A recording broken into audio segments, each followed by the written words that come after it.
Salut tout le monde, je suis Brawl Haley et aujourd'hui on se retrouve pour un nouveau tuto. Cette fois on va se retrouver sur Chess. Oui, je sais, c'est pas comme d'habitude où on va faire des tutos sur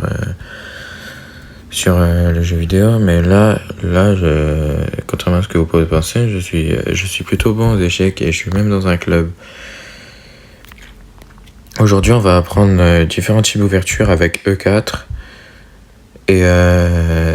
et on va apprendre comment bien utiliser ce type d'ouverture.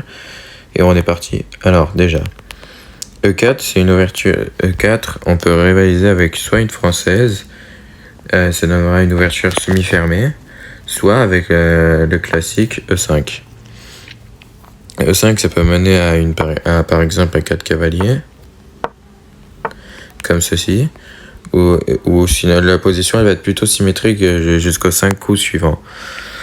Sinon, il y a d'autres variantes, par exemple, on pouvait faire C6, cette fois ça on appellera 5 carreau-cane. Généralement les blancs vont rivaliser avec D4 pour prendre le centre, et là attention, D5, on menace du sacrifice, mais les blancs, le meilleur coup à jouer pour les blancs ici, c'est E5. Les noirs vont d'abord essayer de sortir leur fou pour ensuite bloquer les blancs, parce que sinon leur fou va être bloqué. Du coup, ils vont mettre leur fou en F5. Ensuite, ça va donner ensuite dans la partie, l'avantage va plutôt être en noir parce que ils ont plus de cases d'ouverture que les blancs, et malgré le fait que les blancs ont pris le centre dès le début de la partie, généralement ça se passe plutôt bien pour les noirs. Alors, comme autre ouverture, on a la française, une variante de la carreau-cane, parce qu'elle va aussi servir à ensuite faire D5. Donc on va pas le voir cette variante. Il y a des coups qui sont pas hyper forts parce que forcément ils vont mener à un avantage pour les blancs en rivalité.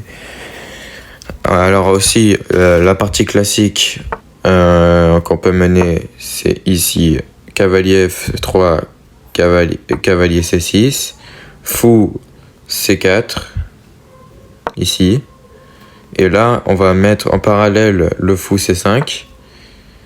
Ici les blancs et les noirs ont le même objectif, sauf que là le problème pour les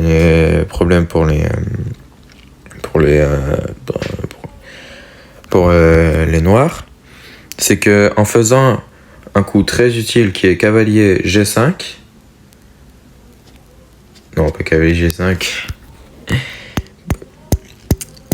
problème pour les blancs, c'est que là c'est les blancs qui ont l'initiative, donc forcément les noirs vont faire que réagir par rapport aux réactions des blancs et pas l'inverse.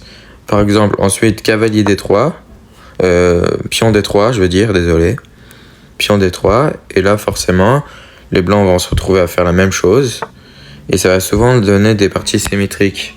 Vous voyez, E4, E5, ça donnera sûrement des parties symétriques, et ça dépend de comment vous jouez. Alors maintenant on va voir les différentes variantes avec D4. Ensuite vous allez me dire oui, mais il y a d'autres ouvertures que E4, D4, et oui, il y a aussi cavalier F3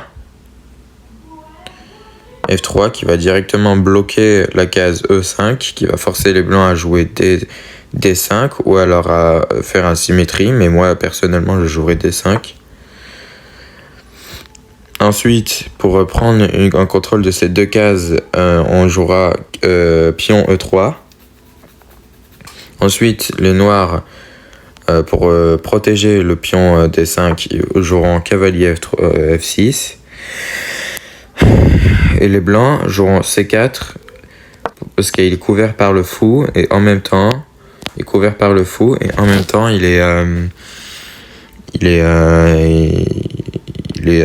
il va être double couvert si on joue E6. Vous voyez, cette ouverture va plutôt mener à l'initiative des noirs et non des blancs. Alors maintenant, comme coup D4, on peut voir une italienne, par exemple, la partie italienne se jouera comme ça. Pardon, je me suis trompé. Se jouera comme ça, voilà. Et ça, c'est une italienne. Bon, c'était tout pour le type d'ouverture classique de cette vidéo. Pour la prochaine vidéo, je vous montrerai comment jouer le milieu de jeu ainsi que comment choisir sa bonne ouverture. Et je vous dis à bientôt pour une prochaine vidéo.